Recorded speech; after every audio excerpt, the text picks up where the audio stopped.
Salut à tous les amis, on se retrouve aujourd'hui pour une nouvelle vidéo. Ça fait très longtemps que j'en ai pas sorti une et là je profite du mercato et de la fin de la Coupe du Monde pour sortir une petite vidéo sur le mercato des joueurs algériens. Donc là je vous présente mon mercato parfait les gars, les destinations idéales pour les joueurs qui ont eu le plus de rumeurs durant ce mercato. On est servi, il y a vraiment pas mal de joueurs et on va commencer tout doucement avec les officiels.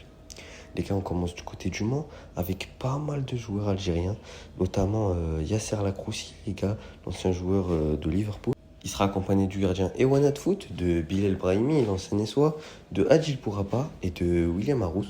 Donc on leur souhaite une bonne saison, les gars, pour un retour en Ligue 1. Ça va être super intéressant. On a Aïssa Manji, les gars, qui a signé du côté de l'Eventé, un retour en Liga pour l'ancien meilleur joueur de Lille la saison dernière. Et on finit les gars avec les officiels avec Younes Grayet qui a signé au PFC les gars. Il sera donc le coéquipier d'Elan Kebal. Voilà, c'est fini pour les officiels, on va enchaîner avec le premier joueur. Et les gars, le premier joueur, il s'agit d'Amine Gouiri, très courtisé sur ce mercato, auteur d'une saison en demi-teinte avec l'Olympique de Marseille. C'est vrai que pour la première partie de saison, c'était pas mal, mais en deuxième partie de saison, c'était très compliqué. Et en Coupe du Monde avec l'Algérie, c'était pas fameux malgré son but contre la Jordanie. Lui, les gars, il est courtisé par pas mal de clubs, notamment en Italie avec le Napoli et la Juventus de Turin, qui seraient deux bonnes destinations pour lui, et notamment le Bayer Leverkusen en Allemagne. Mais moi, les gars, je pense que la destination parfaite, en fait, ça serait pas de destination. Ça serait de rester à l'Olympique de Marseille, parce que il est auteur d'une première bonne demi-saison avec l'OM avant de se blesser, et d'une première bonne demi-saison lors de sa première saison en 24-25, les gars. Donc je pense que Amine Gouiri, il doit rester à l'Olympique de Marseille.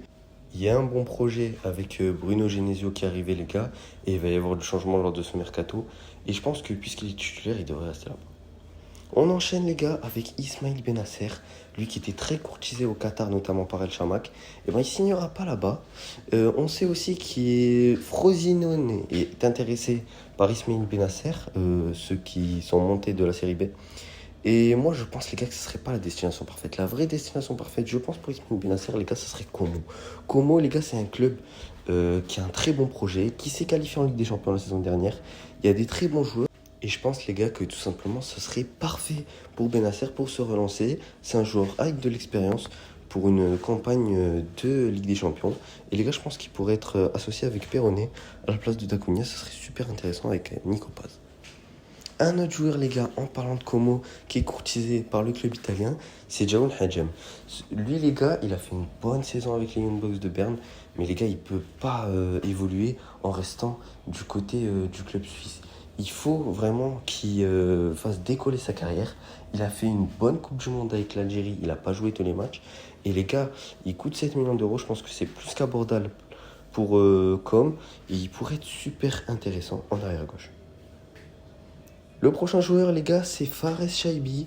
Lui, il a fait aussi une très belle saison, auteur de 10 passes D et de 3 buts avec l'Eintracht Francfort, toute compétition confondue.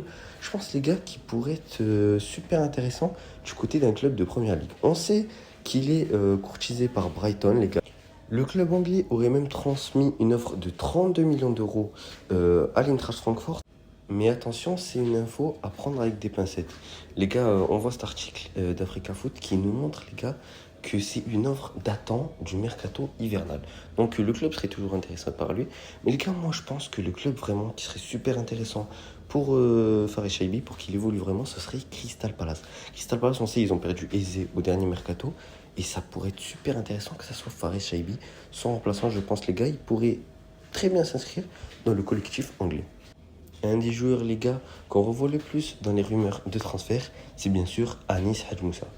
Il a fait une grosse saison avec Feyenoord, un peu moins bonne que la saison d'avant, mais il a inscrit tout de même 13 buts, les gars, et réalisé quelques passes D avec le club de Rotterdam.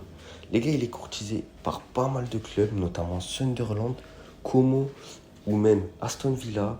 Il y a aussi le Paris FC qui serait intéressé par lui. Mais les gars, je pense que tous ces clubs, ils seraient pas super intéressants pour lui. On sait aussi qu'il aurait refusé des offres d'Arabie Saoudite venant d'Al Ahly ou même de Al Qataria. Mais moi, les gars, je pense que la plus grande évidence pour Anis Hadj Moussa, c'est un club qui était intéressé par lui au mercato hivernal. C'est la Cité phocéenne, tout simplement, les gars, c'est l'Olympique de Marseille.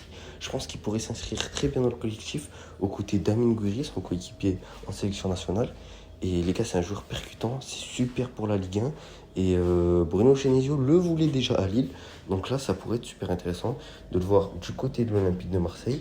Lui, les gars, voudrait signer en Première Ligue, du côté peut-être d'Aston Villa. Ça pourrait être intéressant pour lui, mais je pense que c'est pas la meilleure option, les gars. On enchaîne les amis avec un joueur que j'apprécie énormément les gars puisqu'il s'agit de Nabil Bentaleb. On sait qu'il a une histoire très attachante et on sait qu'il est courtisé par pas mal de clubs, notamment Le Mans, le Stade Rennais et Beşiktaş. Mais apparemment les gars, le temps veut le prolonger du côté de Lille et je pense que c'est la meilleure option pour lui les gars. Il pourrait avoir un peu plus de temps de jeu les gars. On sait qu'il a eu un arrêt cardiaque, c'est très compliqué pour lui. Là je pense que cette saison, il pourra plus jouer et ça pourrait être intéressant pour qu'il ait une continuité, les gars, et qu'il puisse se maintenir en forme. Le prochain joueur, les gars, pourrait vous surprendre, puisque c'est Riyad Mahrez, les gars. Et oui, il est libre de tout contrat depuis cet été, et il n'a pas prolongé son contrat avec Al Ahly. Alors, les gars, Riyad Mahrez, c'est un joueur qui a réalisé une très bonne saison avec Al Ahly, puisqu'il a remporté sa deuxième Ligue des Champions asiatiques, et qu'il a été plus qu'acteur de ce trophée, puisqu'il a été le meilleur joueur du tournoi. Les gars, Riyad Mahrez, il a quelques offres et notamment une rumeur du côté de l'Olympique de Marseille, alors qu'on sait que le club voulait s'attacher ses services il y a longtemps, quand il était encore à Leicester, et finalement il ne l'avait pas acheté. Donc voilà, on sait que le joueur aime beaucoup l'Olympique de Marseille et ça pourrait être du temps perdu rattrapé. Mais pour moi, c'est pas la meilleure option pour Riyad Mahrez, puisque l'Olympique de Marseille jouera pas la Ligue des Champions. Et moi, je pense que s'il veut revenir en Europe, d'après Fabrizio Romano, les gars, il souhaite revenir en Europe. Moi, je pense qu'il pourrait venir du côté de Caen. Ils sont qualifiés en Ligue des Champions pour la prochaine saison. Et il pourrait retrouver ses anciens coéquipiers en sélection, Benasser et John Hadjam. Si ça se fait, les gars, bien sûr, pour Hadjam, on sait que c'est une rumeur plus que sérieuse. Et Benasser, les gars, ça pourrait être super. Et on sait que voilà, Mahrez, il veut retrouver l'Europe. Il a un bon niveau. Il a marqué 3 buts en Coupe du Monde. Il a été intéressant avec Al Ahly. Et ça pourrait être super intéressant. Donc voilà, les gars, à quoi la composition pourrait ressembler autour de Nico Paz. Ça pourrait être super, super intéressant pour le club italien. Le prochain joueur, les gars, c'est celui dont tout le monde parle du côté de l'Allemagne et dans les journaux algériens. C'est le crack Ibrahim Maza, évalué à 45 millions d'euros sur Transfermarkt. C'est la révélation de la Coupe du Monde pour ceux qui ne le connaissaient pas. En Ligue des Champions aussi, il a été super impactant cette saison avec le Bayer Leverkusen, avec notamment des trophées d'homme du match. Et les gars, il y a énormément de rumeurs pour Ibo Maza. Ça s'est un peu calmé depuis que le mercato a ouvert. Mais avant le mercato, on avait pas mal de rumeurs, notamment le Barça, Tottenham, Chelsea, Manchester City ou encore Arsenal et l'Atlético. Ce dernier d'ailleurs, les gars, qui pourrait être un bon départ pour Maza, pour vraiment rentrer dans une autre dimension. Pour certains, c'est pas une bonne destination. Pour moi, c'est intéressant parce que les gars, l'Atlético est en train vraiment de changer son jeu avec Diego Simeone. Ils sont en train d'être beaucoup plus offensifs, donc ça peut être intéressant pour Ibo Maza et on pourra le voir sur le devant de la scène européenne. Mais les gars, pour moi, c'est pas le plus intéressant. Certains parlent de City.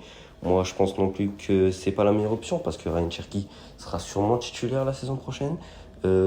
Arsenal, ça peut être intéressant, mais Beşiktaş lui aussi sera titulaire. Donc voilà, Chelsea, on sait qu'il y a un surnombre de joueurs. Tottenham, c'est vraiment pas la meilleure destination.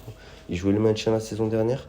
Pour moi, les gars, la meilleure destination, c'est pas un club qui s'intéresse à Ibrahim Maza pour l'instant. Il y a eu quelques rumeurs par le passé. Les gars, pour moi, ce serait Liverpool. Je vais vous expliquer, les gars, mon choix et pourquoi je pense que ça serait la meilleure destination pour notre craquito national. Les gars, il faut savoir que la saison dernière, ils ont recruté son coéquipier Florian Wirtz. Et franchement, c'était pas super flamboyant. On sait qu'il a beaucoup galéré, surtout en première partie de saison. Il n'a pas mis beaucoup de buts, il n'a pas mis beaucoup de passes D, il n'a pas été super décisif. Et Maza, il pourrait vraiment voilà, rentrer dans le schéma du nouveau coach Iraola, les gars.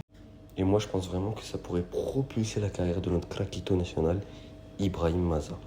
Donc les gars, ils vont aussi retrouver ses coéquipiers, Jeremy Frimpong et Charel Konsa, qui jouaient au Bayer Leverkusen. Et donc voilà, ça pourrait être super intéressant avec aussi Florian Wirtz qui était son ancien coéquipier. Donc je pense que ça pourrait vraiment propulser.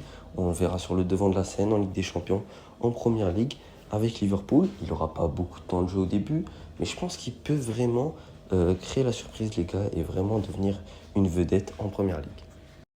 On poursuit avec un joueur qui est très observé en Serie A. Il a réalisé une très bonne saison, 25-26, avec l'Hellas Vérone. Et donc là, il est courtisé par le top 6 de Serie A, Naples, la Juve, l'Inter Milan, l'AC Milan et la Roma, ainsi que, si je ne me trompe pas, la Fio. Il y a des clubs super intéressants qui lui permettraient de jouer la Ligue des Champions. Mais pour moi, le plus intéressant, les gars, c'est pas un club qualifié en Ligue des Champions, c'est l'AC Milan. Et oui, pour Belgali, les gars, ça pourrait être super intéressant de signer à l'AC Milan. Parce que déjà, il y a un nouveau projet avec Ruben Amorim. Quand on sait qu'il aime jouer avec des latéraux plus pistons. Donc, ça serait super intéressant parce que Belgali, c'est un joueur super offensif. On l'a vu notamment en Coupe du Monde avec son but contre l'Autriche. Donc ça pourrait être super intéressant les gars pour Belgali de signer avec l'AC Milan. Il aura du temps de jeu. On sait qu'ils ont pêché à ce poste-là les Milanais la saison dernière. Donc on pourra le voir au très haut niveau et j'ai hâte de voir ça. On poursuit avec un joueur très sous-coté à mon sens les gars en Bundesliga. Du côté de Wolfsburg, c'est tout simplement Mohamed Amin Hamoura, le meilleur buteur des éliminatoires de la Coupe du Monde zone Afrique. Et les gars, c'est vraiment un joueur bourré de qualité, plein de résilience, d'envie, de pressing, de vitesse et de technique. Et Hamoura, les gars, il est pisté par deux clubs, notamment un en Première Ligue. Il est pisté par Everton et Benfica, les gars. La rumeur qui tient le plus la route, ce serait Benfica. Et pour moi, ce serait le plus intéressant des deux. Parce que Everton, pour moi, ce serait pas super intéressant. C'est pas un club qui va jouer une Coupe d'Europe. C'est pas exceptionnel. Alors que Benfica, ça joue la Coupe d'Europe chaque année. Ça reste un très bon niveau. Et d'ailleurs, pour moi, c'est même meilleur que Wolfsburg. Et ça pourrait voilà, déboucher sur un gros transfert au prochain mercato. On sait que là-bas, les numéros 9 sont très pistés en Liga portugaise. Donc voilà, ça pourrait être super intéressant pour moi, mesdames et Moura.